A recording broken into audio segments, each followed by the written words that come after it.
Après les études supérieures de communication des entreprises en France, à Montpellier, elle est rentrée au Sénégal pour intégrer le milieu audiovisuel en tant que régisseuse, puis assistante réalisatrice, avant de passer son diplôme de réalisatrice à l'Académie des métiers.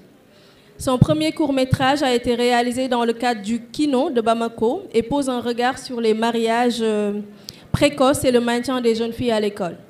Son deuxième film, Dame Nature, réalisé dans le cadre de American Film Showcase, traite de la question du réchauffement climatique, un règlement de compte de Dame Nature face aux humains. Au nom du sang est son troisième court-métrage. La question du traitement post-traumatique des victimes de viol est un sujet qui lui tient particulièrement à cœur en tant que militante féministe. Le film interpelle, condamne et pointe du doigt une société qui a souvent tendance à détourner le regard sur la souffrance des survivantes de viol. Mamito, merci d'être avec nous. Et puis, tu as aussi la casquette d'organisatrice de ce salon-là. Tu nous accueilles et en même temps, tu nous partages ton expérience sur le sujet.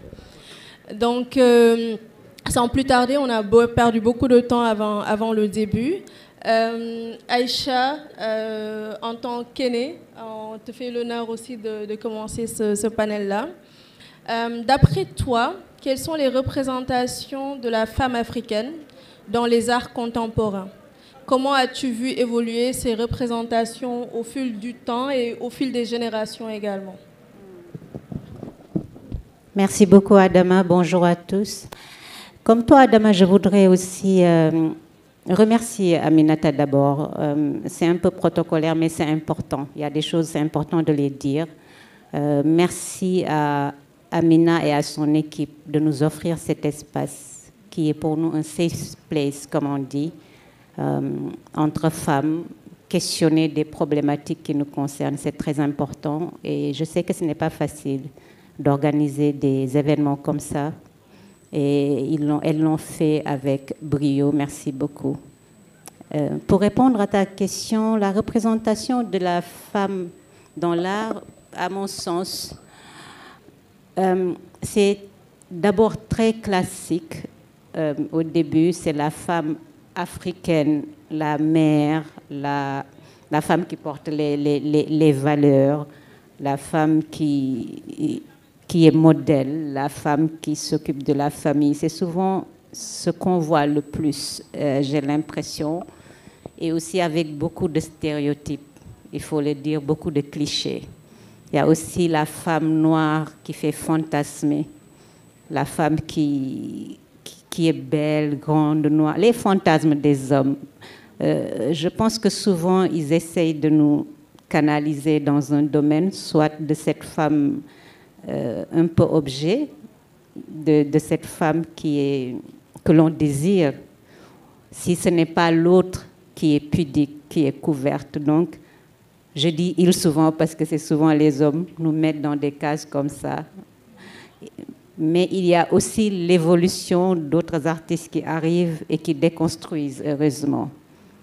Que ce soit dans l'écriture, que ce soit dans le théâtre, la peinture ou Zoubida est là, je peux citer Zoubida, même si elle n'est pas artiste, elle fait un podcast autour des femmes qui montre la vraie femme, c'est important. Il y a des artistes comme cette incroyable dame qui est à Abidjan, qui s'appelle Laetitia quelque chose, qui travaille avec les cheveux, je ne sais pas si vous la connaissez. Laetitia qui est incroyable, que j'adore. Des artistes comme ça arrivent et assument, et je trouve ça formidable, de déconstruire les stéréotypes. Je dis ce mot parce qu'elle en parlait hier, notre petite sœur Diary.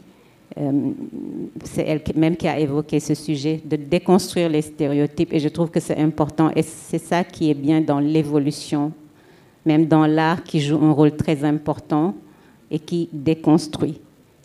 Des artistes comme Laetitia ou Zoubida qui changent l'imaginaire, qui montrent vraiment ce qu'on doit montrer. Ça prend du temps, mais cela arrive. Ça nous change des portraits classiques de ce qu'on nous imposait avant. Je ne veux pas monopoliser la parole parce que quand je commence, je ne m'arrête pas, mais en général, de façon générale, je pense que c'est comme ça. Cela évolue. Il y a beaucoup d'artistes très féministes ou juste des artistes qui déconstruisent tout doucement, mais il y a encore du travail.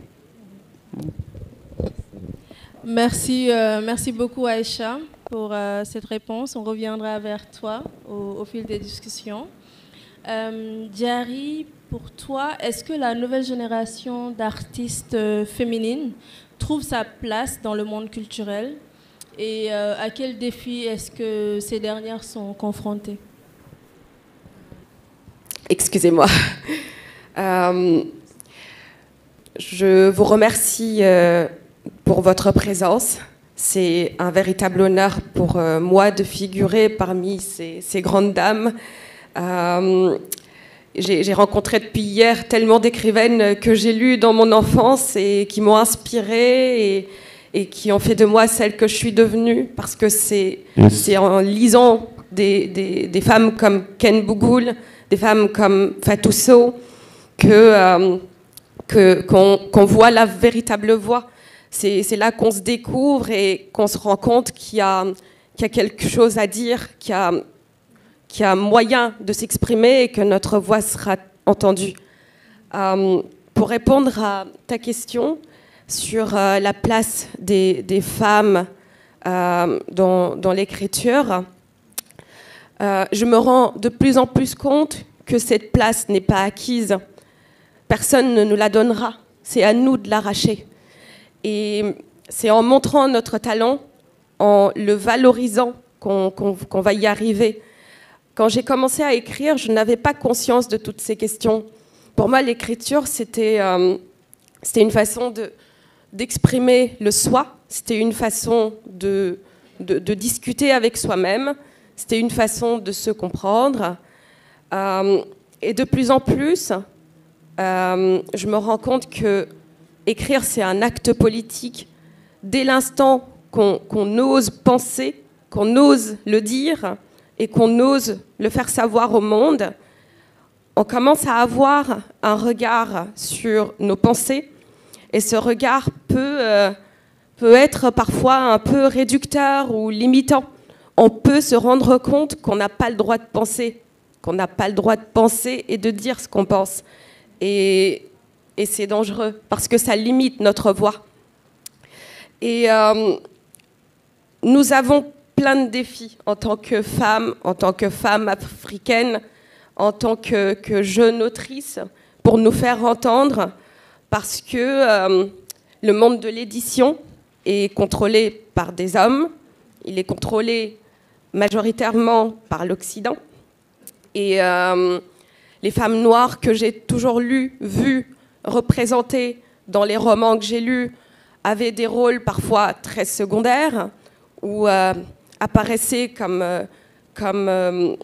des ornements ou des instruments pour valoriser une femme plus privilégiée ou des hommes. Elles étaient vues en tant qu'objet et non pas en tant que sujet.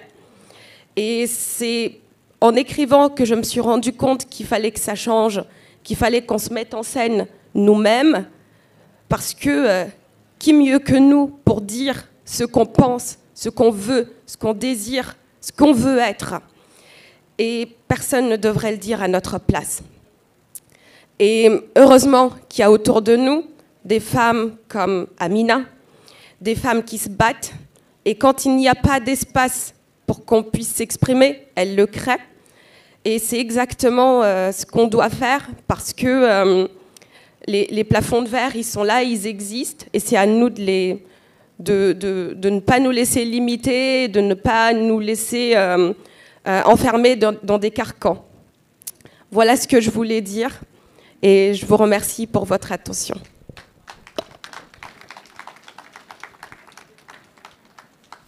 Merci beaucoup, Diary. Mamito, dans le monde du cinéma ou dans la photo, quel est le regard que le corps féminin suscite derrière les objectifs? Comment est-ce que la femme noire est capturée aujourd'hui?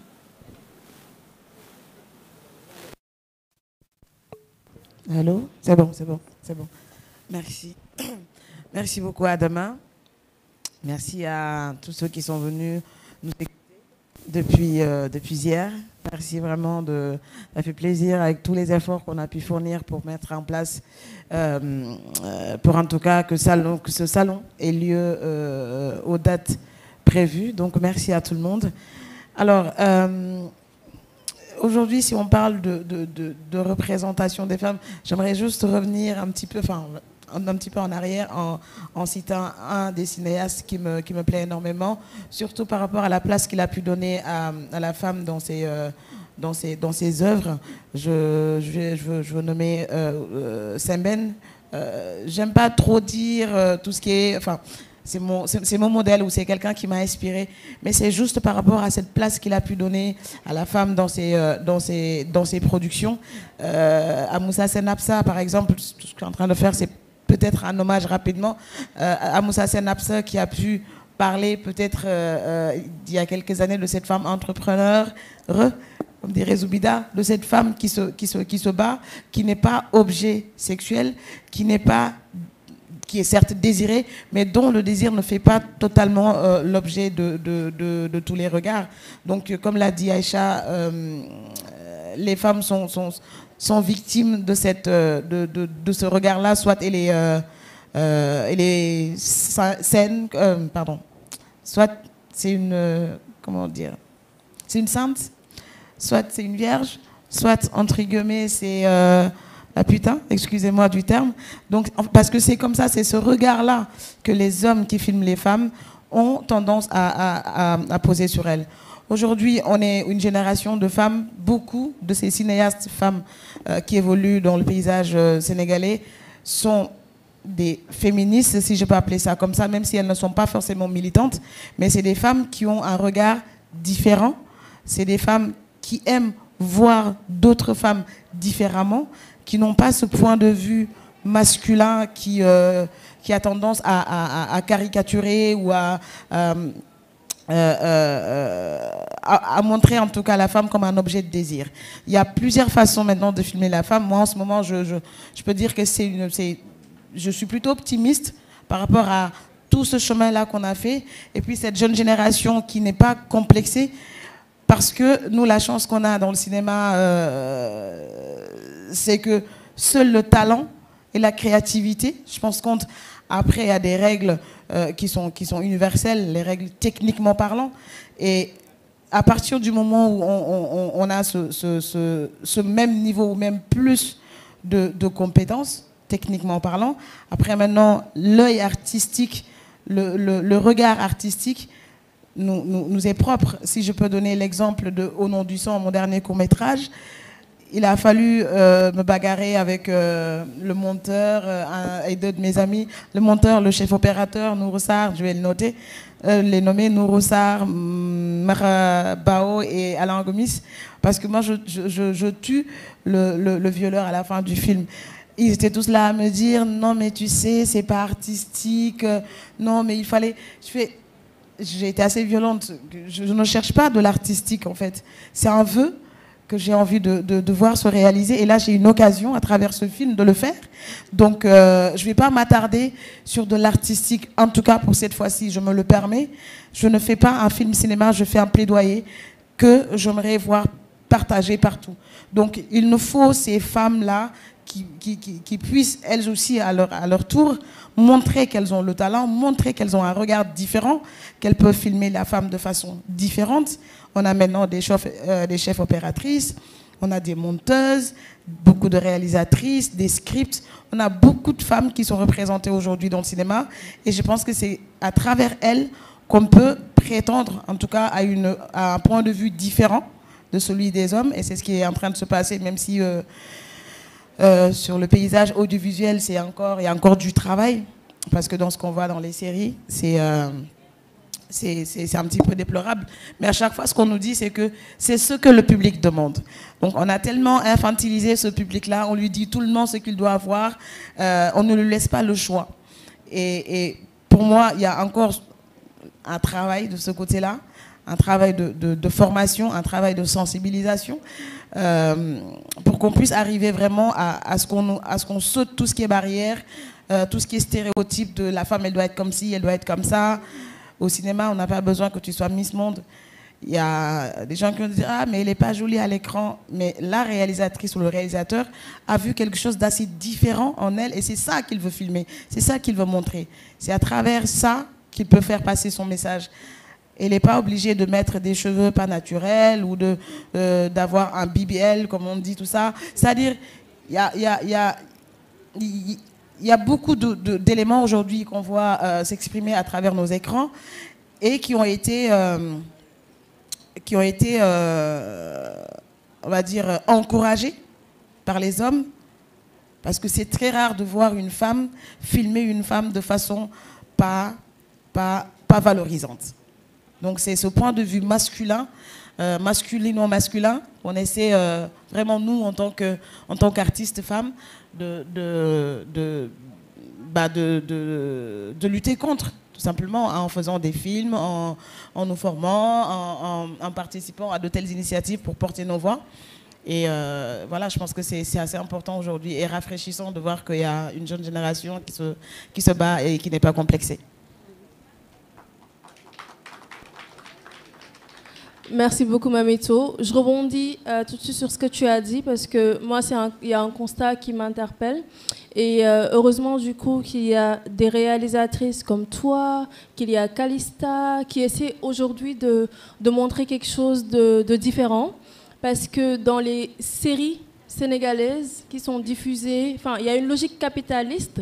Et cette logique capitaliste veut que la femme soit objet de profit. On nous dit tout le temps, excuse-moi de te couper, la femme vend. C'est-à-dire, dès qu'on parle de femme, ça vend. Est-ce qu'on n'a pas forcément besoin que ça vende? Il faut qu'on ait autre chose que ça. J'ai envie de citer Djabou Bessane, les mamans des indépendances. Tous les Sénégalais ne l'ont pas vu.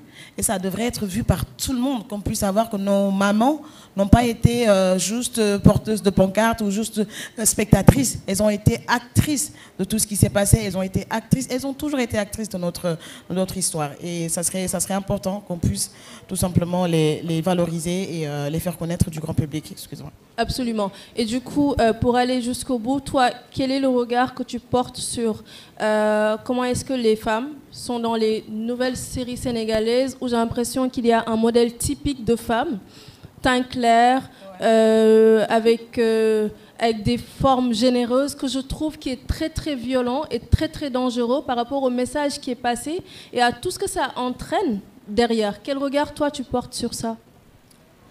Écoute, pour ne pas trop aller dans le jugement ou la critique de l'œuvre d'art, enfin de l'œuvre d'art, je parle pas de la femme, je parle de l'œuvre en tant que telle. Là, ce qu'on voit dans les séries sénégalaises, c'est que soit tu as des cheveux qui arrivent aux fesses, soit tu as un BBL comme ça, soit tu es clair de peau. Elles sont rarement noires, foncées, peut-être un peu comme moi. Elles sont... on a réussi à construire tout un univers dans lequel on a enfermé les femmes pour dire tout simplement que ça vend. Donc il y a cet aspect capitaliste qui fait que les maisons de production ont besoin de survivre et c'est la femme qu'ils vendent en fait. C'est peut-être une autre façon pour moi, un autre type d'esclavage, c'est peut-être un grand mot, parce qu'elles sont devenues esclaves de tout ça. Et malheureusement, derrière, elles ne sont pas rémunérées à leur juste valeur. Il y en a qui sont très talentueuses. Il y a une de mes petites sœurs qui a joué dans une série, je vais citer la série, mais pas elle, Infidèle. Et quand on lui a donné le rôle, elle me l'a partagé, elle m'a dit « Qu'est-ce que tu en penses ?» Je lui ai dit, bon, le rôle disait qu'elle était architecte, qu'elle avait une boîte de je sais pas quoi, en tout cas bien détaillée. Donc moi, je lui ai partagé mes idées, des liens de comment une femme architecte de 40 ans pourrait s'habiller, pourrait parler. Et je me retrouve, en fait, à l'écran, elle est devenue une courba, quoi, entre guillemets. Je lui ai dit, mais c'est pas le travail qu'on avait fait. Il m'a dit, mais c'est ce qu'on m'a dit de faire. C'est-à-dire, le réalisateur, depuis le scénariste jusqu'au réalisateur, ils ont déjà des idées arrêtées. De celle-là, je vais la présenter comme ça. Et malheureusement, elles sont très peu à dire non, à l'image de peut-être une Ndiaye Sireba, Djalika, qui a été dans Maîtresse d'un homme marié. Elles sont très rares à dire non, et elles sont très rares à tourner les choses à leur je dis avantage, parce que c'est des femmes assez fortes, qui ne sont pas des militantes ou quoi, mais c'est des femmes qui connaissent leurs valeurs et qui n'acceptent pas d'être représentées d'une certaine manière, même si c'est ce que le scénario dit, même si c'est ce que le réalisateur veut. Et elles arrivent à tourner ça de façon magnifique. Après, c'est des tensions derrière, mais à l'écran, en tout cas, on ne nous vend pas une femme objet. Donc, pour moi, il y a du chemin, certes, comme je disais tout à l'heure. Ils vont nous dire toujours que c'est ce que le public veut. Le public veut une Dieyna Batal, une Ndarté. Moi, je les cite parce que c'est des choses que je vois à la télé qui me plaisent pas du tout, qui me font très mal. Et je n'arrive pas, aujourd'hui, ça va être très difficile pour moi de travailler dans ces maisons de production. Raison pour laquelle, moi, l'Aléa Production, donc je me dis, c'est ma boîte, ce sont mes moyens, je n'ai pas fait de prêt. Personne ne m'a financé. Donc, je vais filmer celle la femme que j'ai envie de voir à l'écran. Celle que j'aimerais voir dans les séries de Marodi, celle que j'aimerais voir dans les séries de Heaven Prod. Je ne peux pas les voir là-bas, mais je vais les filmer moi-même. J'ai les moyens de le faire. Je vais le faire moi-même.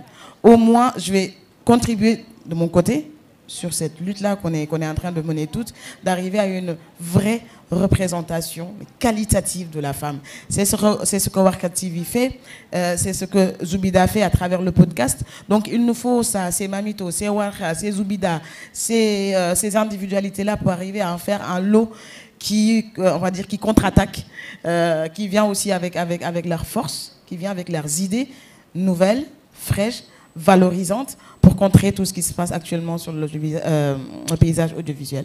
Merci. Merci, c'est important, c'est important. Et du coup, tu veux rajouter quelque chose? Oui, je voulais rebondir sur ces critères de beauté qui sont inventés de toutes pièces par la gente masculine. Et je trouve qu'on minimise les ravages que ça a et l'influence psychologique que ça a sur les petites filles, les jeunes filles qui se regardent, qui ne se trouvent pas belles parce que quelqu'un a décidé qu'elles ne l'étaient pas, parce qu'elles ne sont pas claires de peau, parce qu'elles ne sont pas ci, parce qu'elles ne sont pas ça. Je trouve que c'est révoltant et qu'il est temps que ça change, parce que si la réalité influence la fiction, le cinéma, les livres aussi, tout comme le cinéma, tout comme les arts en général, influencent la réalité et le regard que l'on pose sur nous-mêmes. Voilà. C'est important de le souligner. C'est important parce que c'est toute une chaîne qui fait des ravages qui peuvent nous dépasser. Ce qui est intéressant, c'est de voir que justement des femmes prennent la revanche, se positionnent maintenant pour écrire de nouvelles choses, pour filmer autrement, créer de nouvelles histoires, partir sur des narrations qui sont différentes. Et Aïcha, toi aussi, tu as fait ce travail-là à travers Dakar Nid d'artistes que tu as écrit, qui a mis en valeur le parcours d'une centaine, enfin 200 artistes de la capitale, afin de rendre le mérite qu'il faut dans leur travail. Quelle place occupe la femme, soit en tant qu'artiste qui conçoit ou en tant que sujet?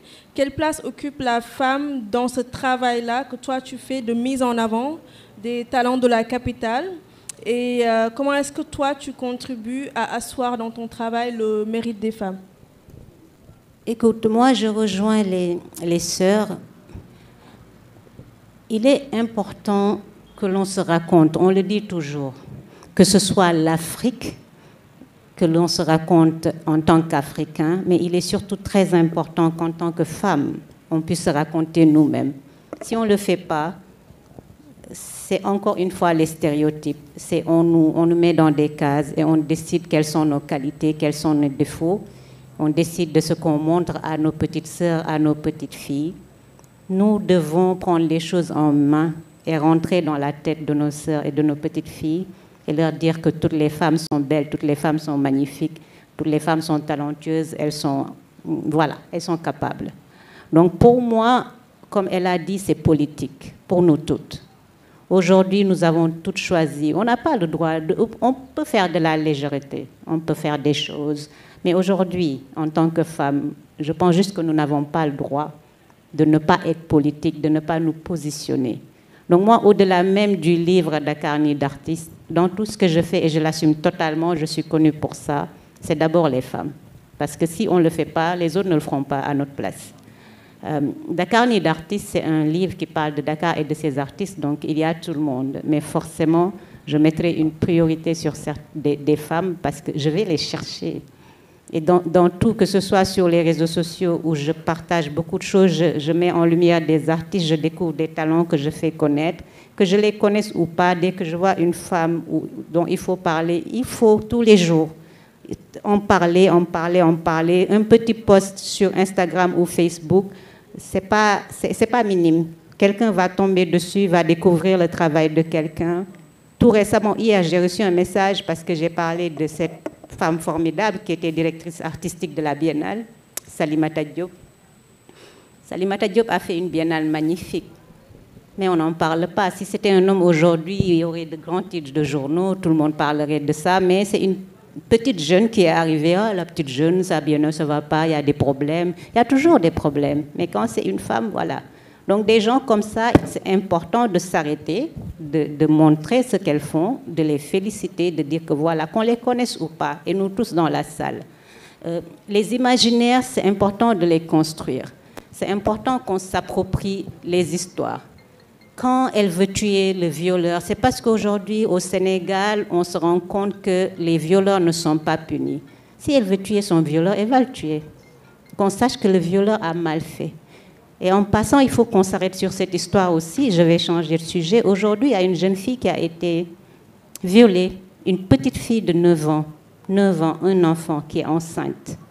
Elle est enceinte, elle a été violée, elle est enceinte, elle est avec ses parents, il y a une cagnotte. Vous pouvez voir avec Zoubida Fall qui est assise là, pour les soutenir, les accompagner. Ce viol ne sera pas vraiment puni, parce qu'on l'espère, on l'espère. Si aujourd'hui, nous, on s'approprie toutes ces histoires et qu'on change la donne, ça va peut-être changer quelque chose, n'est-ce pas? Donc pour moi, c'est un devoir pour nous toutes. C'est difficile, hein, parce que finalement, on ne peut pas se permettre d'être légère, comme je dis, mais on n'a pas le choix. Merci. Merci Aïcha. Je pense que ça donne aussi un fardeau supplémentaire aux femmes parce qu'au-delà du travail de création, il y a cette obligation de faire passer un message et de porter des combats. Il y a un travail double. Et je le dis souvent, c'est très dommage parce que là, je me contredis aujourd'hui. Souvent dans les panels, je dis aux gens, laissez les artistes s'exprimer. Souvent, quand je suis dans les panels hip-hop où ils sont tous il faut être engagé, il faut un message, je dis toujours l'artiste doit s'exprimer. Mais nous, là où nous sommes aujourd'hui en tant que femmes, nous n'avons pas cette liberté. Je pense que nous n'avons pas, on va le faire, mais on est toujours obligé d'avoir cet engagement-là, de porter la voix de la femme, de l'amplifier autant que possible, de mettre en lumière. C'est comme ça. Merci Aïcha. Exister en tant que femme artiste, c'est tout simplement un acte d'engagement, avant même le travail qui doit être fait autour de ça. Diary, toi, sur le plan littéraire, de manière très spécifique, où en fait on retrouve aussi les mêmes stéréotypes, on retrouve peut-être le manque de valorisation même des personnages féminins dans la plupart des livres majeurs que les gens ont en référence. Comment est-ce que la littérature contribue ou peut contribuer à créer de nouvelles narratives pour les femmes? Je suis contente que tu me poses cette question parce que j'ai eu très tôt un rapport assez spécial avec les livres. J'ai toujours adoré ça. Et on a un manque flagrant de modèles féminins en Afrique. Il y en a, mais tout le monde n'en a pas connaissance. Et là où tu vis, dans ta petite ville de Malicounda, tu n'as pas forcément accès aux œuvres de toutes ces femmes. Donc on n'a pas forcément conscience que ça existe et que ça devrait être porté à notre connaissance. Je crois qu'en tant qu'artiste, en tant qu'écrivaine, on a un pouvoir et on peut l'ignorer quand on se sent une affinité avec une activité artistique. Mais dès l'instant qu'on commence à créer, on est imparti, qu'on le veuille ou non, d'une mission, celle d'inspirer, celle d'exprimer quelque chose, celle d'impacter des vies. Et c'est assez dommage que l'on ne retrouve, en tout cas dans la littérature internationale, que très souvent des rôles assez stéréotypés, assez réducteurs en ce qui concerne les femmes noires. Mais je pense qu'on a un rôle à jouer sur ce sujet. Il y a une anecdote qui me revient à propos de ça.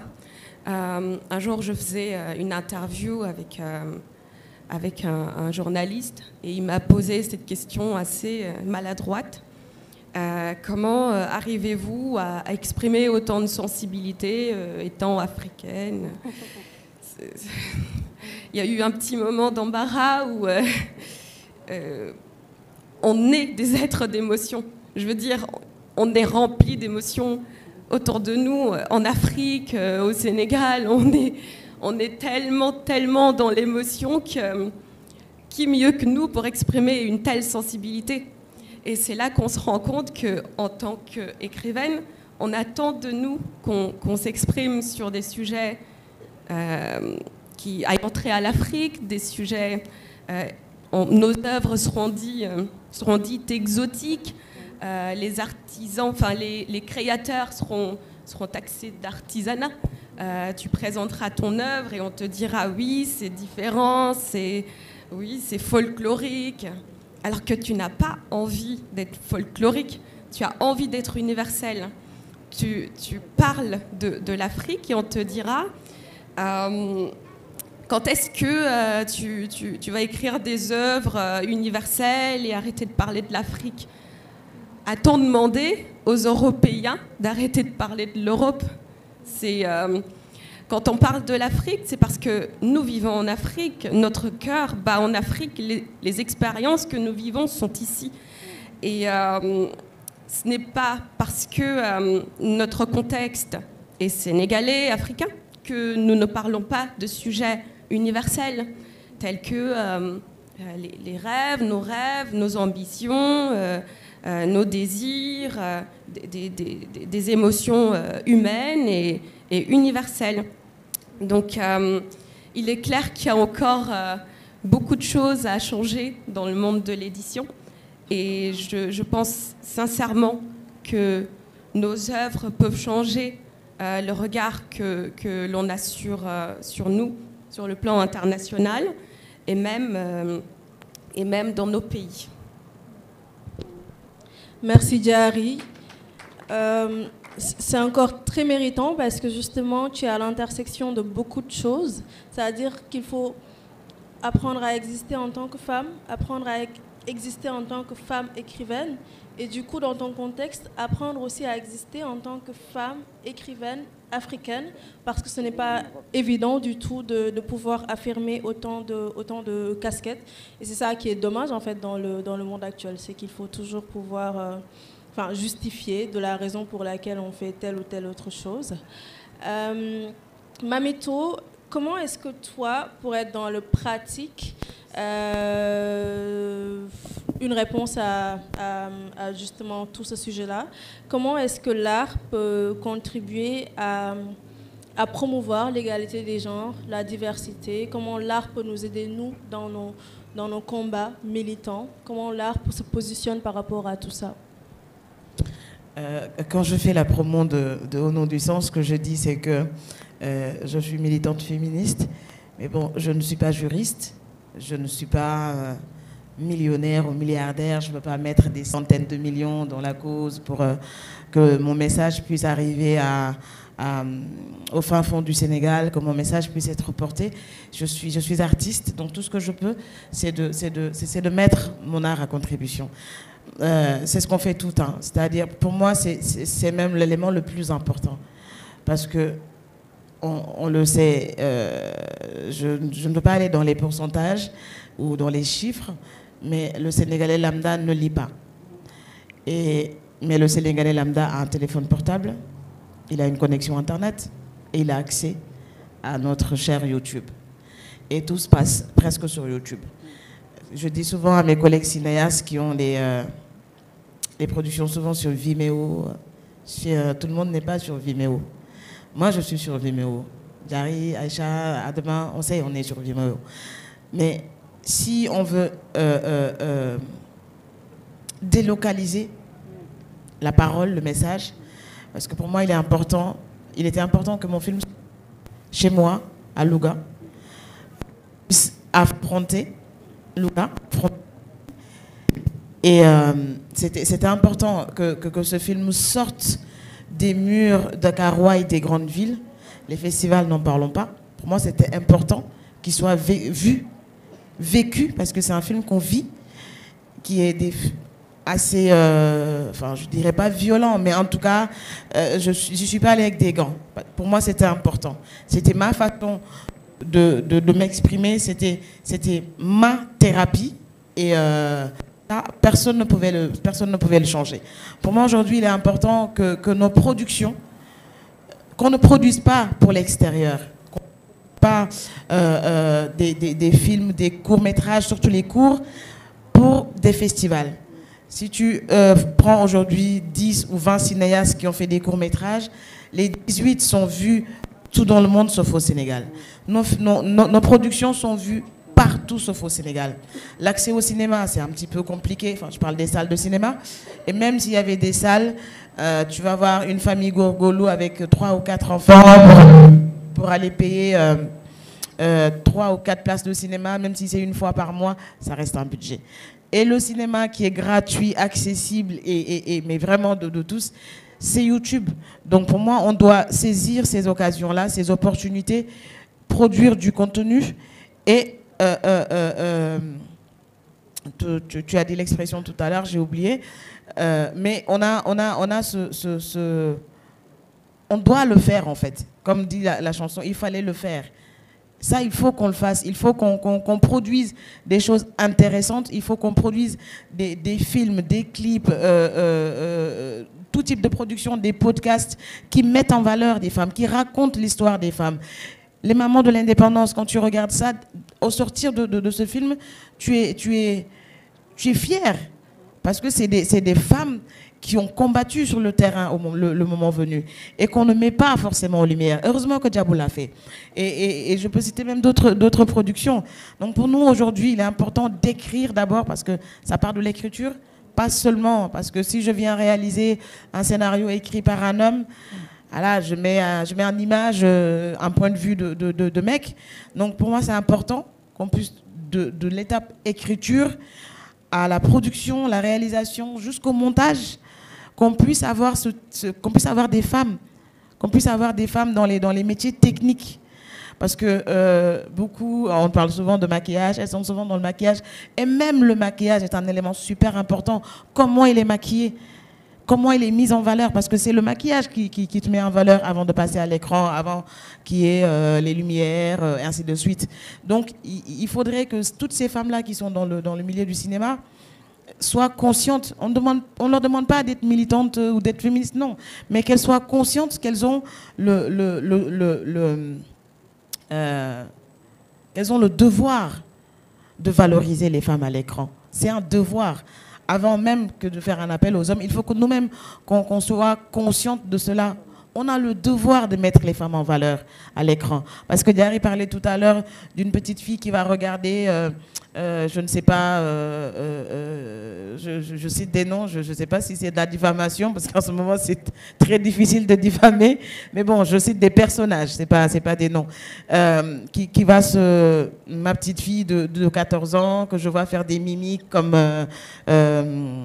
je sais pas, une Jaina Batal, je pense que c'est une cousine, une Jaina Batal par exemple, et là ça me fait très mal parce que c'est un message qu'elle reçoit direct. Enfin, elle le reçoit, mais avant de c'est même elle qui est allée chercher le message. Nos enfants ont des téléphones parce que voilà, il faut qu'ils soient joignables, on voyage beaucoup, donc il faut qu'ils aient un smartphone avec WhatsApp. Donc par ricochet, Facebook, TikTok, je sais pas quoi. Sinon, c'est un contrôle derrière qui est des fois assez épuisant. Et donc, elles vont chercher à chaque fois ce message-là sur YouTube. Elles vont chercher ces mimiques. Elles vont s'identifier à ces femmes-là qui ne sont pas... qui ne sont peut-être pas vraiment... Elles, c'est des personnages qu'elles incarnent, et nos enfants vont s'identifier à des personnages de fiction. Et puisqu'on est dans la fiction, comme je dis, dans la fiction, on peut tout se permettre. On peut se permettre toutes les libertés. Donc, produisons, participons à la chaîne de production. Il faut que les femmes soient présentes. On a des distributrices maintenant, on a des productrices. Donc, ça avance timidement, certes, mais ça avance. Mais il faudrait qu'on n'oublie pas nos parents villageois. Moi, je plaide beaucoup pour comme je dis, le féminisme communautaire.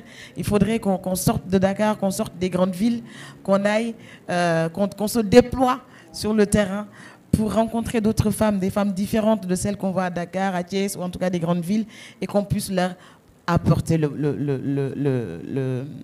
je dis ça souvent l'expression, mais la bonne parole.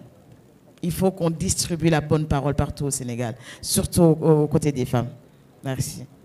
Merci Mamito pour ce message fort.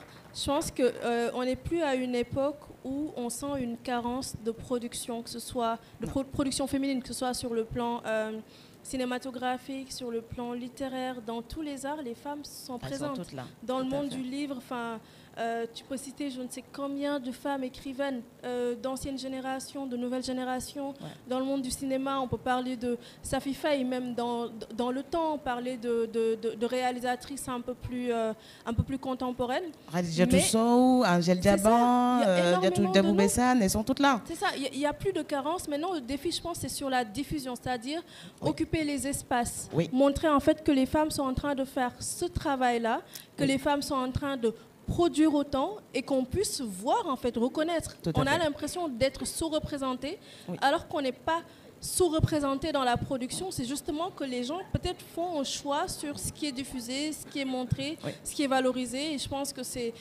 pourquoi il faut magnifier autant des espaces comme ça, qu'on crée, qui constituent en fait une manière, nous, de prendre notre revanche sur tout cela. Oui, tout à fait. Donc, je vous remercie toutes les trois pour la générosité avec laquelle vous avez pu partager vos points de vue sur le sujet.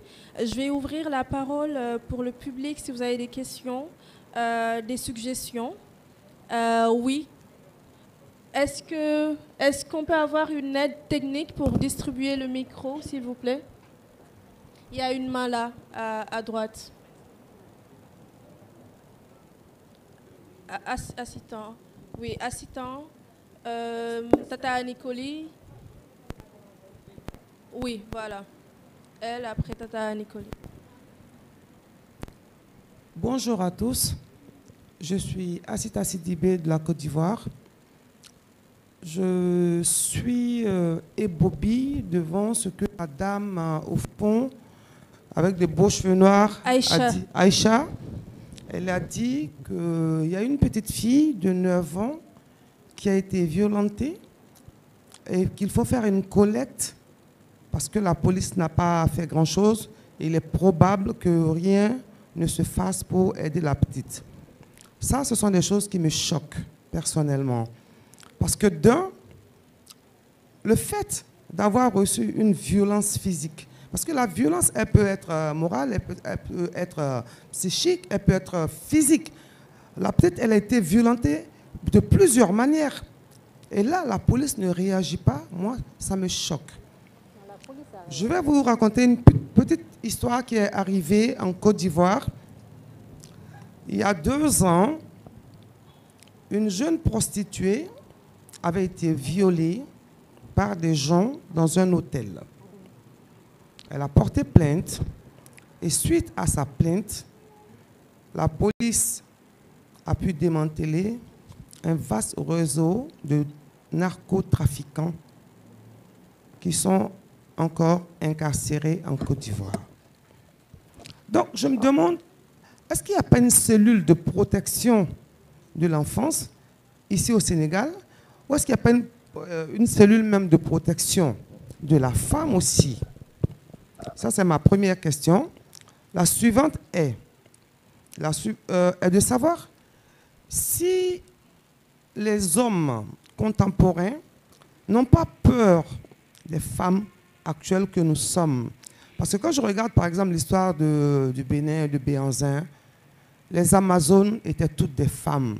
Elles étaient des femmes vaillantes qui n'avaient peur de rien. Elles allaient combattre et elles revenaient avec la victoire.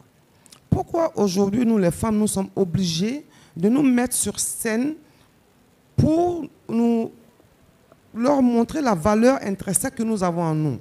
Peut-être c'est parce qu'ils ont peur, eux. C'est ma question. Merci. Merci Asita, Tata Nicoli, ensuite Zoubida. Diadieuf, Sister LV. Adama. Merci. Je voulais juste préciser pour madame, la police a réagi par rapport à la fille qui a été violée. Ce que j'ai dit, c'est que la punition de ce monsieur qui l'a violée ne sera pas à la hauteur, comme d'habitude.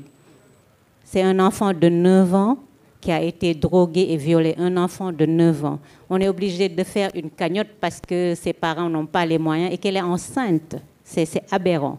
Et ce qui se passe, c'est qu'il y a tout le temps au Sénégal des viols comme ça. Et ça finit toujours, quelqu'un va venir demander pardon et le monsieur sera libéré. Ou bien il sera jugé, mais vous savez ce que c'est quand on juge les viols. Il va prendre quelques mois, il va sortir. Mais la police a bien réagi. Et si vous voulez plus d'informations autour de cette histoire, Zoubida Fall, qui est assise là, vous en donnera plus. Et aussi par rapport à la cagnotte. Merci. Annie Colli. On va répondre après. On prend l'autre question après, on répond après. Ouais. Annie Colli, je suis enseignante, proviseure à la retraite. Et j'aime surtout me présenter comme un encadreur de club de littérature, d'art, de philosophie. J'accompagnais au lycée même les profs de sciences. Simplement parce que c'était pour moi un moyen d'aider les filles qui nous étaient confiées à s'exprimer, à faire des choix justes et judicieux. Dans une salle de classe entre 4 murs, on ne peut pas tout faire. On n'a pas cette liberté, nous avons un programme à achever, mais hors les murs, vous savez, vous qu'on a entraîné partout dans le Sénégal sous le couvert de rassemblements de clubs, partout dans le Sénégal, nous vous avons fait découvrir, pour ceux qui sont nés à Dakar, nous vous avons fait découvrir Gorée. Il y a des gens qui n'avaient jamais vu la mer. Comment on vous a fait découvrir le cinéma? Il y avait des gamins qui n'avaient jamais mis les pieds au cinéma. Voilà, ce sont ces petites sorties qui fâchent les parents. Ils n'aiment pas trop qu'on balade leurs enfants, sauf ceux qui s'y connaissent. Ce sont ces sorties, à l'occasion de ces sorties, que nous pouvons ouvrir des brèches et aider nos élèves à se manifester à elles-mêmes, se manifester à eux-mêmes, parce que même les garçons ont ce problème-là, de faire des choix judicieux et en conformité avec leur propre personne, avec ce qu'ils veulent. Alors nous marchons sur des œufs, parce que chaque parent a fait ses choix pour son enfant, mais nous trouvons le moyen de dire à l'enfant, hey, finalement, tu dois te prendre en charge. Voilà. Zoubida, Absa Gassama, Absa, ensuite vous.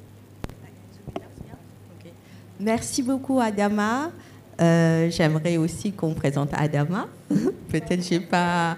Voilà, Adama est à l'Institut français. Elle fait le FEF, hein, comme vous voyez. Voilà. Donc, au-delà de ça, merci beaucoup à Mamito, Diary et puis Aïcha.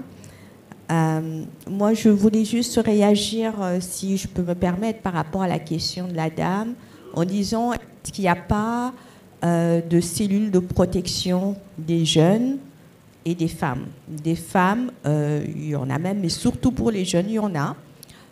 J'ai la chance de participer à la formation des éducateurs spécialisés dans 2 institutions que je préfère ne pas citer tout de suite. Mais comme on dit, on est dans un contexte. Donc même parler de certaines choses, ce n'est pas très évident. Parfois, quand on parle de certaines choses, on pense tout de suite que c'est comme les jeunes filles qui sont enceintes et qui n'arrivent pas à terminer. Les jeunes garçons qui sont là vont penser que c'est la faute simplement de la fille, alors qu'il a fallu être 2 pour pouvoir faire ça. Donc voilà des questions, et sur les questions de viol et tout. Mais comme je peux dire que depuis 10 ans que je suis au Sénégal, je sens quand même quelques progrès et que c'est possible hein, de travailler avec les jeunes garçons pour un peu changer le regard. Et je sais qu'au niveau de certaines institutions qui sont chargées de régler ces questions, c'est pareil, il faut les éduquer, il faut les former pour changer le regard, pour une meilleure prise en charge. Merci. Merci, bonjour à tous et à toutes. Je suis Ami Traoré, je viens de la Côte d'Ivoire, écrivaine, activiste. Et puis, félicitations à toutes les 3 et surtout à la modératrice. J'ai vraiment aimé. Et comme hier, je dis toujours, il n'y a pas de réalité sénégalaise, il n'y a pas de réalité ivoirienne. On partage tous le point commun, c'est que juste qu'on est les femmes. Et je pense que cette représentation aujourd'hui passe aussi par l'éducation. À travers les livrets, les manuels scolaires. Je sais qu'en Côte d'Ivoire, avec l'action des féministes, on est arrivé à changer parce qu'avant, dès qu'on ouvre le livre, à partir de CP1, René joue à la balle, Mariam pile le 1000. Papa lit le journal, maman pile le foutou. Donc il y avait toujours ces stéréotypes. Et avec l'action en fait des activistes, des féministes, on a revu les manuels. Il serait bon aussi que papa pile le 1000, maman le fait pédicure, manucure. Ça fait du bien. Donc je pense que si on retravaille tous ces aspects-là, parce que je dis, ce changement va venir par l'éducation aussi. C'est très important. Et je pense que par rapport au cinéma, c'est difficile d'être libre, financièrement surtout. Parce que le monsieur, il vient avec son argent, il te dit, fais ci, fais ça. Mais quand toi-même, tu décides de mettre en avant tes opinions, ça veut dire que derrière, il faut financer. Mais d'abord, je dis, il faut être passionné. C'est pourquoi je vous applaudis tous. Parce qu'il faut être vraiment passionné par tout ce qu'on fait. Parce que la passion nous permet de nous élever. La passion fait que même quand on dit, ça c'est difficile, j'arrive à surmonter. Parce que je sais qu'au niveau même aussi de la Côte d'Ivoire, à travers ce cinéma, on a organisé beaucoup de cinéma communautaire. On allait dans les villages et des fois avec un groupe, parce qu'il y a des villages, il n'y a pas de courant, et on essaye de faire passer ce message-là. Mais tout ça, il faut avoir un financement. Et vous allez voir, à chaque fois, quand il y aura une revendication, on va brandir l'aspect financier. Franchement, force à toutes ces femmes qui essayent parce que c'est vraiment difficile. C'est vraiment difficile. À la limite, de fois, on se culpabilise même. Est-ce que je ne vais pas finir par brader mes valeurs pour pouvoir réaliser? Non, on ne brade pas. Parce que la passion et l'envie de la cause que toi-même tu as envie de porter, tu iras très loin. Et je suis d'accord avec Thierry par rapport à notre plume. Vous savez, je dis, la plume, c'est une âme. C'est une âme. Le livre, il voyage. Il n'a pas besoin de visa ni de passeport. Mais le livre peut guérir. Le livre peut aller donner l'envie à quelqu'un qui est assis dans un village. Parce que cette personne-là, peut-être qu'il y a une petite bibliothèque communautaire, il prend ce livre-là, il commence à lire le livre de Diary, et puis il voit un petit passage. Et ce passage-là va changer sa vie. Et c'est très important. C'est juste une contribution. Je vous remercie. Merci, Ami. Une dernière réaction.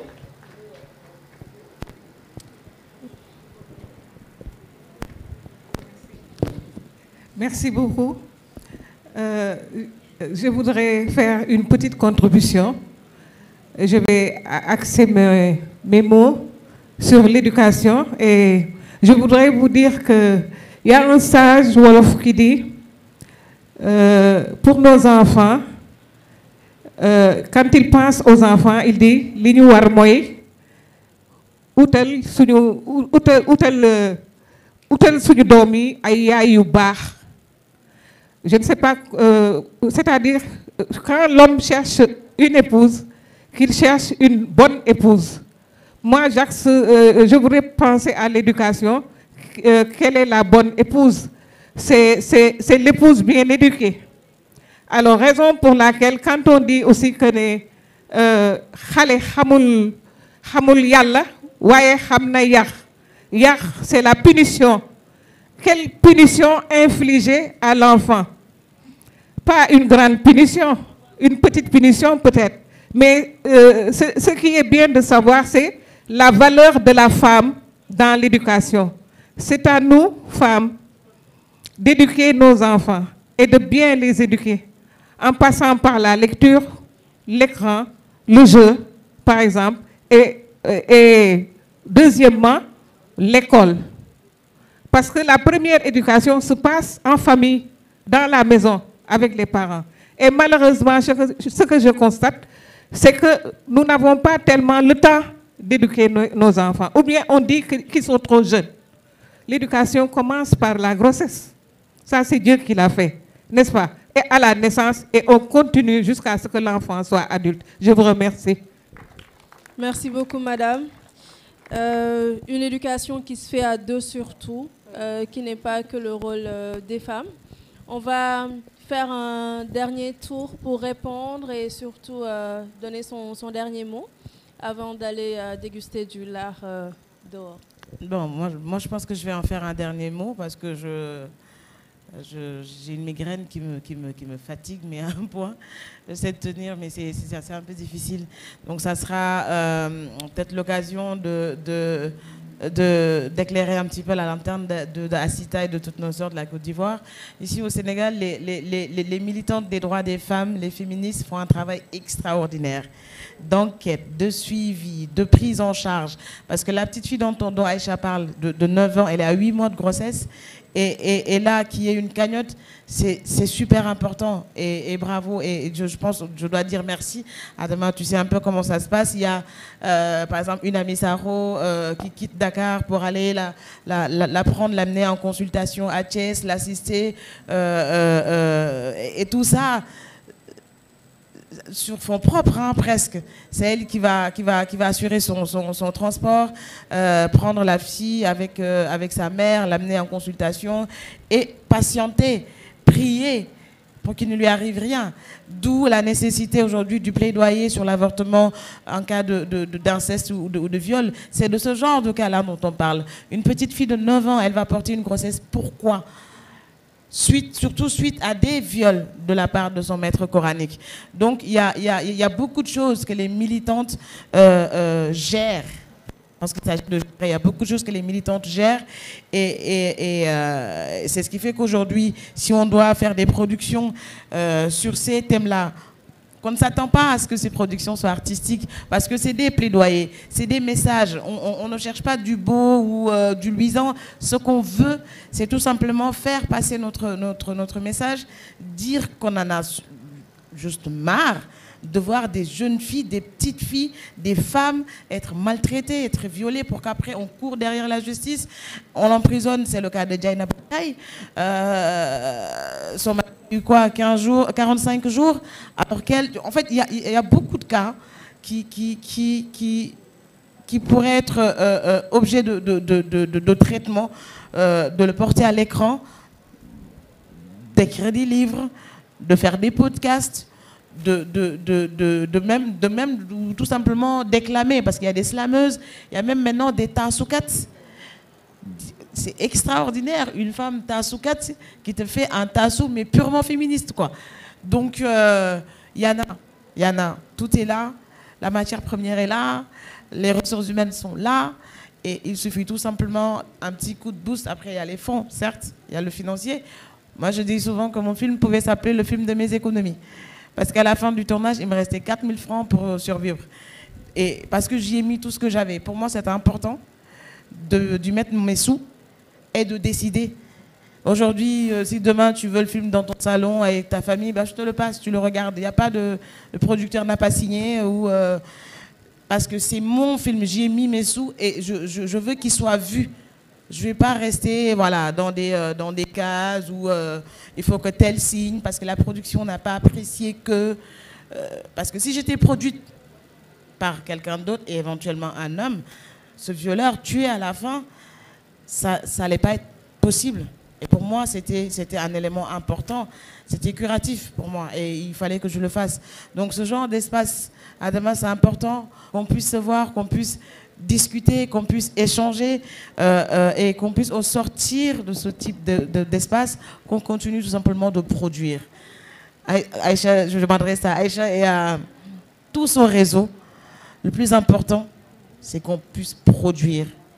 Produisons.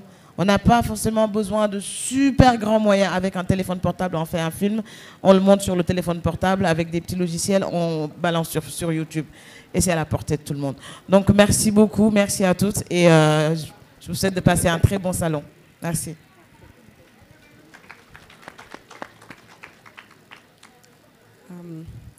Pour rebondir justement sur cette question assez sensible du viol et de la prise en charge, de la non prise en charge même, parfois.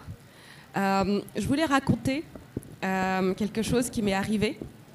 Quand j'étais au lycée d'Excellence, on a eu une intervention d'un soi-disant expert qui voulait nous expliquer ce qui était l'éducation sexuelle et pourquoi on devait faire attention.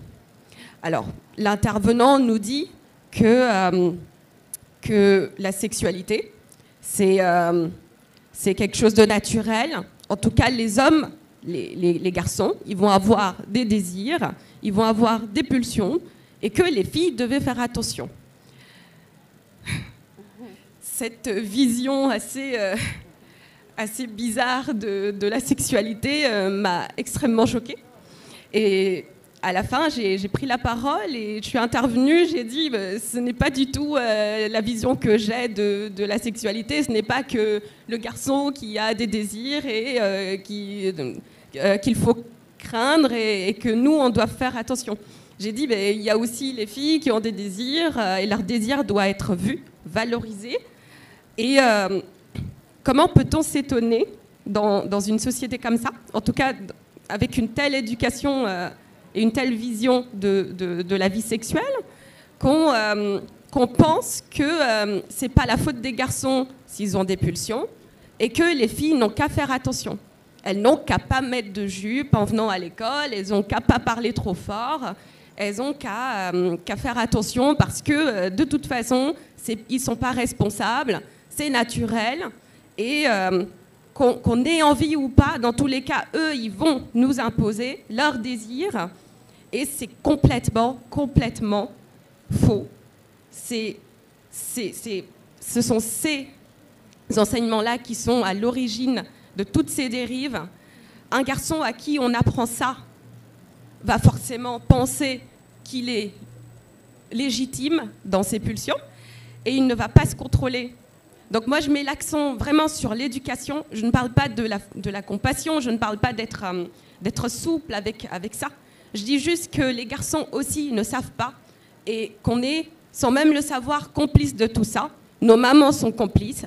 Chez moi, je n'ai pas le droit de mettre une jupe parce que j'ai des frères, parce que y a des cousins qui viennent, parce que ci, parce que ça. Il va falloir vraiment que ça change dans nos propres maisons, parce que nos propres mères sont complices, parce que nos propres tantes sont complices, parce que nous-mêmes, on est complices de ça, parce qu'on déresponsabilise complètement les hommes, les garçons, et que ça commence dès le jeune âge. Voilà.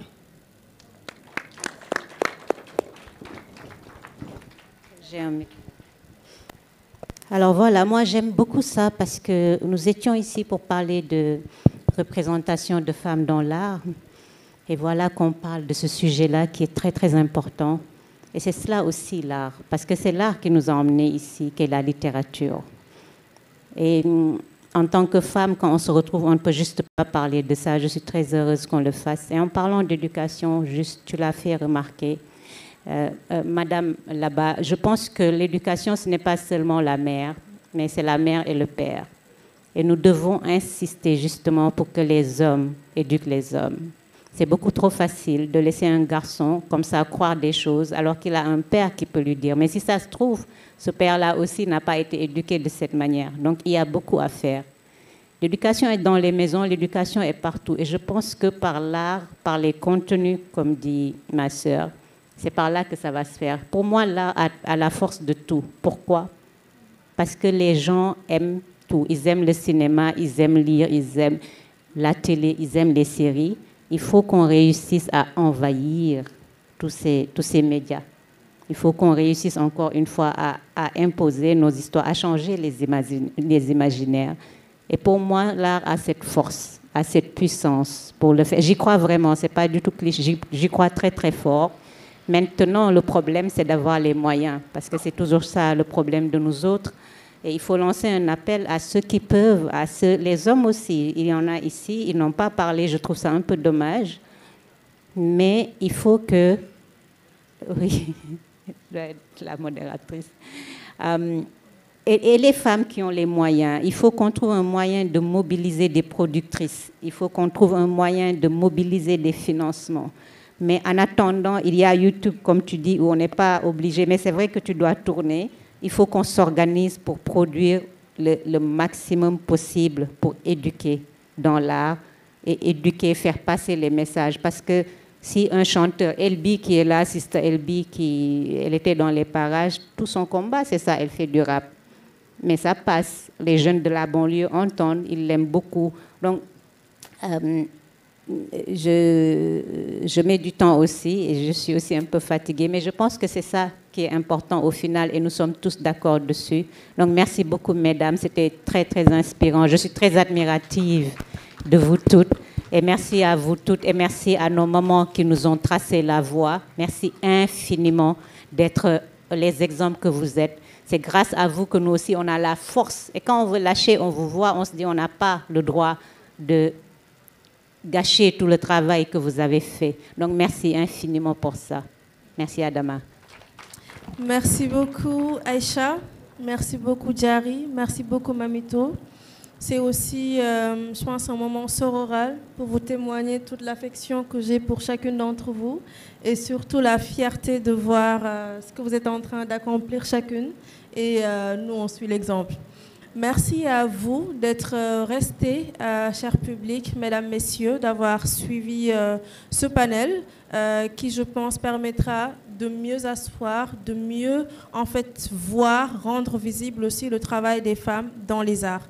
On va vous inviter à rejoindre la pause café Touba, plus l'art, une dégustation. Et on revient avec le second panel de la journée. Et puis, bonne journée. Merci beaucoup encore, Amina. Merci à tout le Salon du Livre Féminin.